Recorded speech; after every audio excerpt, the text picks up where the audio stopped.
ஜனவரி 23ஆம் தேதி தமிழகம் வருகை தரும் பாரத பிரதமர் திரு நரேந்திர மோடி அவர்களையும் அனைத்து தேசிய ஜனநாயக கூட்டணி தலைவர்களையும் வருக வருக என வரவேற்கிறோம். இங்கனம் KM சுந்தரம், மாநில தலைவர், அயலக தமிழர் பிரிவு. கேபிட்டல் கர்ணன், மாநில ஊடக பொறுப்பாளர்.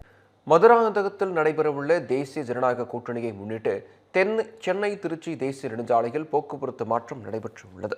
செங்கல்பட்டு மாவட்டம் மதுராந்தகத்தில் தேசிய ஜனநாயக கூட்டணியின் பொதுக்கூட்டம் இன்று நடைபெறவுள்ள நிலையில் அதில் பிரதமர் மோடி கலந்து கொண்டு சிறப்புரையாற்ற உள்ளார். இதன் காரணமாக சென்னை திருச்சி தேசிய நெடுஞ்சாலையில் போக்குவரத்து மாற்றம் செய்யப்பட்டு உள்ளது. அதன்படி இன்று காலை 11 மணி முதல் இரவு 7 மணி வரை சென்னை திண்டிவனம் மார்க்கமாக செல்ல வேண்டிய வாகனங்கள் மரக்காணம் வழியாக திண்டிவனம் சென்று GST சாலையை அடையலாம் என தெரிவிக்கப்பட்டு உள்ளது. இதேபோன்று விழுப்புரத்திலிருந்து சென்னை நோக்கி வரும் வாகனங்கள் திண்டிவனம் பாண்டிச்சேரி சந்திப்பு சாலை வழியாக சென்று மாமல்லபுரம் வழியாக சென்னை செல்லலாம் என கூறப்பட்டு உள்ளது.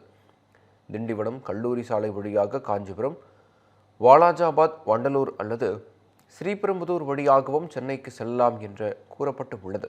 இதற்கேற்ப வாகன ஓட்டிகள் தங்கள் பயணத்தை திட்டமிட்டுக் கொள்ளும்படி போக்குவரத்து காவல்துறை தரப்பில் தெரிவிக்கப்பட்டு உள்ளது.